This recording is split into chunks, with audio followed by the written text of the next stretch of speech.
Kind of works. That works out at 3.5 tonne an acre. You can see a nice really clean sample there. That's quite a lot of stew.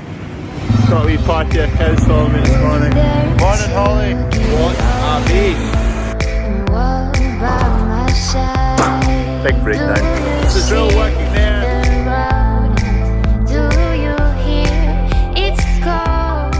This morning we're going to get the shed completely cleared because we never got a chance yesterday.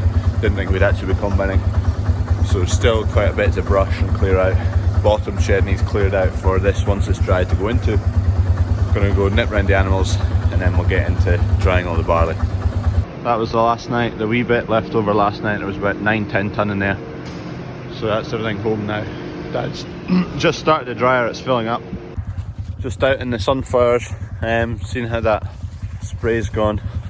Starting to kill them off now, you can see the yellowing in them. Same over there. They're getting really tall now there. I'll go up to the tallest ones here.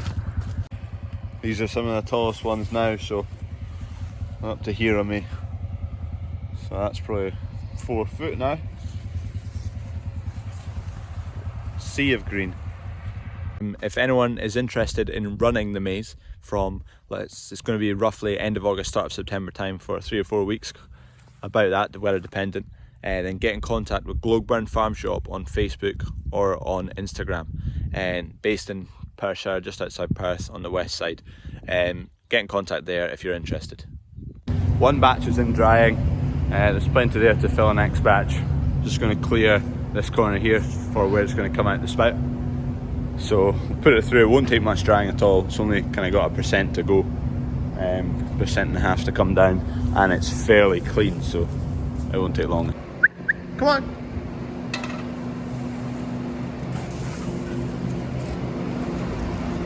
Lulu's going a bit nuts in the barley.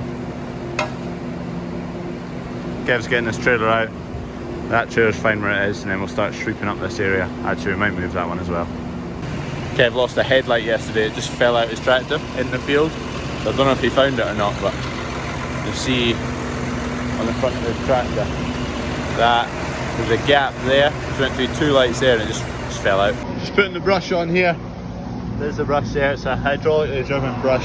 Hooks onto these bits here and then it sweeps everything into the bucket. Batch number 1's coming off there now. Just getting this trailer shifted out of the way so we can sweep that bit as well. Just going to use the forklift. There's nothing in it, so it'll be fine on the forklift.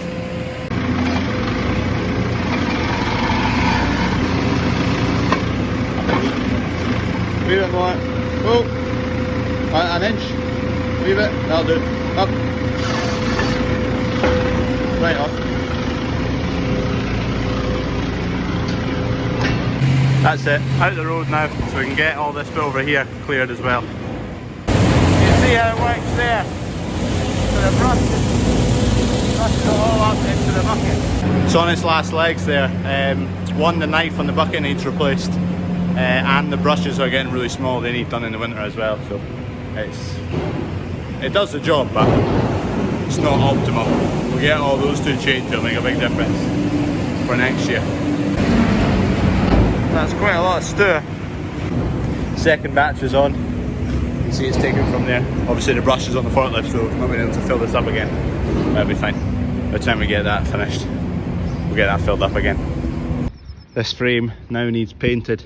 I've done all the bits that can be seen when it's fully formed, just so they can dry first, and I can definitely get another coat on them. It needs to go up tomorrow morning, so it needs to be dry. So make sure and try and get 2 coats on these uprights and these outside beams that you can see. And then the rest of it still need to do, might be okay, just with 1 coat. See if it goes, get it up. I can always then do it after when I take it back down again. Dryer's on a filling cycle.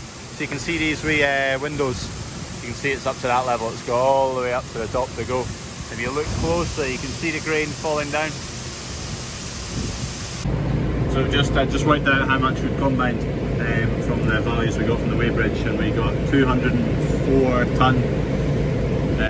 So that works out at 3.5 tonne an acre, which is pretty good, quite happy with that.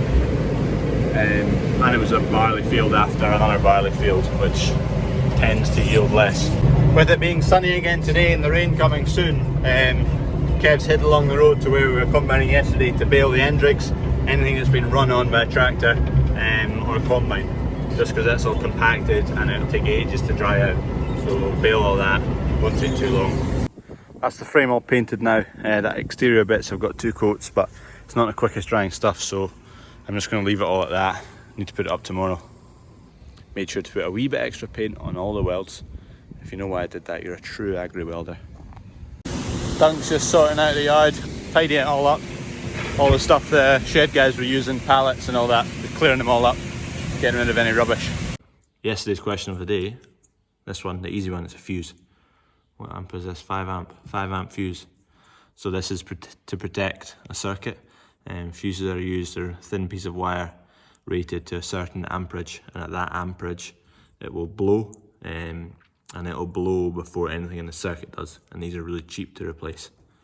So Kev's baling, so he's doing the end rigs here. See the bales where it's been run on, because this just holds moisture if it rains. It's compact, it's the fluffy stuff, dries out a lot quicker.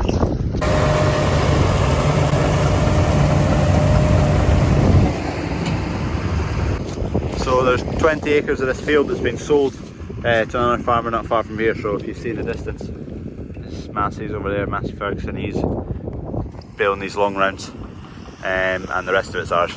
Well, there's plenty more straw coming from these fields over here as well, so Kevin's just going to keep going. I had a look at it and it's just crack on, it's going to be wet, so get it baled, it's pretty good.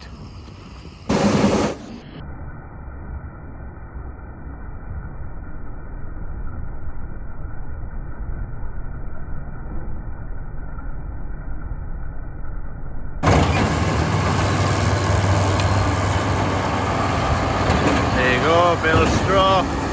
These are the complete opposite to silage. You don't want the moisture at all. You want them nice and crispy dry, which these are pretty good. We're on about batch number 6 or 7. That's what's left down this line here, and that's all the dry stuff there. Although we're not actually putting much drying into it, it's more just getting clean through, a bit of air through it. It'll bring it down to 1% maybe, if that. You can see a nice really clean sample there, not much chaff or anything through it. That's a feed crop, so we use for cattle feed, pig feed, any feed. It's not used for malting or seed or anything like that. The rest of the winter barley, it's for seed, so we're not allowed to spray it off with glyphosate, so it's a wee bit longer till it's all ripened through. So we'll probably get to that about Monday. It's Tuesday today. Kev's out baling, he's going to carry on baling. We're going to finish off drying all of this. Because we're not in a rush, we're not going to keep it going through the night, but normally that'll keep going, the dryer, all through the night, days on end, weeks on end. But we've got a good few days now, no combining, so we'll just turn it off at night. We don't need to get up through the night and check on it and keep things running. We'll just get that done tomorrow. It's going through really quick as well. You save a good bit of money if you can get your crops in a dry moisture level, so that's coming in at 15.5-ish, taking it to 14.5, thereabouts. So there's not a lot of drying to be done there. And the drying is a process by burning kerosene to produce heat, to blow hot air through the crop and draw out the moisture. So the less you have to do of that, the better. There you go, it's coming out the spout. We're getting a big old pile now. This will be going eventually. Beyond that wall there's a shed that used to be the wheat store. It's now going to change to feed barley store, because the wheat's going to go in the new shed. There is a spout where any chaff comes off, so there's not too much at the moment, it's just filling. Once it starts drying, there's excess chaff that comes out of the crop, ends up there. I think we might try and actually extend that and bring it out again, out from the wall, and then we'll get a trailer like that parked underneath it, and it'll go straight into the trailer. Last year and the years before we quite often would end up using that trailer for carting grain. We've got the new one now, so I think we might be able to just leave that lying under that spout, which would be quite handy. We've decided where the diesel tank's going to go, the new one, old new one, whatever you call it. Anyway, it's going to go where the white diesel tank is, but it needs to be on the edge of being outside, so the hose reaches to the combine. So I think we'll figure that out. I'm just getting some stones to make it level for putting it down on. This is our janky extension forks. Kinda works. It's working. Got my banksman. Just taking it easy, I'm going 2 kilometers an hour. Nice and slow. It's going just beyond that tin on the inside of that. Kev's just going to shift that van, might be in the way a wee bit. And then it's going just in there, hopefully. I need to clear some other stuff once we've got it in. We'll need to put the AdBlue tank. We've left a space for an AdBlue tank as well, because tractor and the combine both have AdBlue, so it's easy when they're just next to each other. You don't need to fill it with diesel and move your tractor, fill it with AdBlue somewhere else. That's it in place. We use the gate. Kev's just trying to get that gate out at the moment, and then it'll be set down and that's it in position, and we can still get to the other diesel tank. We're in. 1 diesel tank. We've got a security camera pointing there already from the shop, and it's not far from the house. So if you come stealing diesel, I'll be out with a forklift immediately to tip your van over.